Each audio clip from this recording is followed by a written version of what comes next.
Somebody's pulling us close to the ground. We ain't panicked. We've been here before. Seems like only yesterday when we was on that other station. Man, look at these guys. Green ain't no DJ. He's a hustler. Just so happens he knows how to spin. Invasion. Okay, I'm reloaded. Guess who's back, motherfuckers? It's the invasion. Green Lantern, here come the pain. If you with me, throw the diamond up one time. If you with me, throw the diamond up one time.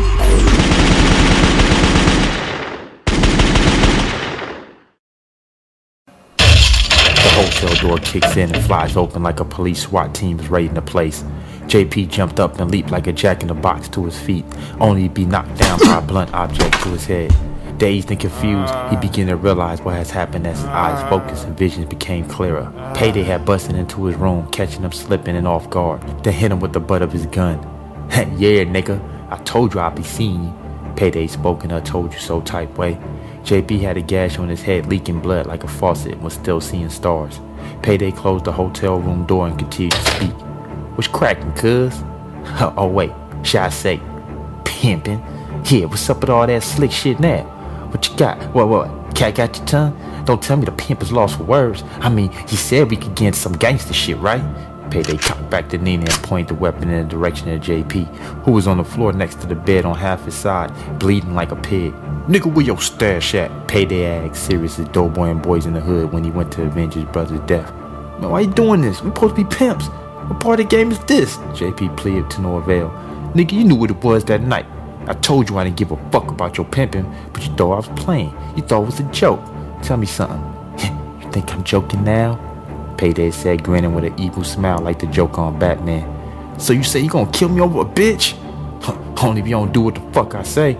Now first and foremost, where's that motherfucking stash? I ain't gonna ask you again, nigga.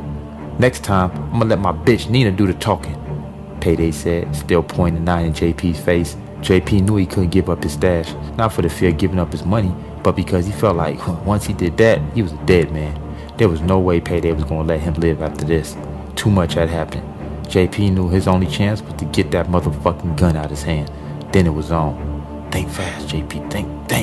JP thought to himself as he tried to figure out what his next move would be. At that moment, Yuki walked in, which caught Payday off guard and threw him by surprise. That split second that Payday took his eyes off JP and towards Yuki was all the time JP needed to make his move.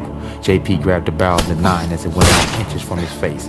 The loud firecracker-like bang left JP's ears ringing and Yuki screaming. As Payday and JP wrestled with the 9, Yuki looked for a way to help her folks. By this time, the hotel manager had already called the police after the first shot was fired and heard. When the second shot went off, the gun was pointed towards the ceiling with both of JP's hands on the barrel and Payday's on the handle and trigger. The shot through the ceiling sent a stray bullet into the room above and hit a guest in the chest while they slept. Yuki jumped on Payday's back to try and help, but it only made matters worse when Payday shrugged her off and backhand kicked her into unconsciousness as she hit the wall then hit the floor. At that moment, a voice had yelled, "Free!" from the doorway. Startled, Payday turned around, 9 in hand, towards the entrance to find 2 police officers, guns drawn, with their Glocks out. At that moment, everything seemed to move in slow motion like the Matrix. "Drop your weapons!" the police ordered, but by that point, Payday felt like he had nothing to lose. With his gun still raised, he tried to squeeze off a shot, but was denied as he was cut down by a hail of bullets. Payday never had a chance. He was dead before his bullet-riddled body hit the floor. JP and Yuki was brought in for questioning and then released, seeing how the evidence pointed to a break-in, attempted robbery, and assault. The police questioned JP for 3 hours after he got out of the hospital to stitch the large gash that was in his head. Yuki was still shook up from the whole ordeal. Green Eyes was blowing JP's pager up after she came back to the hotel later that night to find the door kicked in, police, and yellow tape. She still hadn't had a clue as to what had went down and was scared to death. She prayed her family was alright. Just as her brain would begin to think the worst, her pager went off. It was JP. Thank God, she thought to herself after calling back the number and speaking with her folks. JP said he would meet her back at the hotel and explain everything when he got there.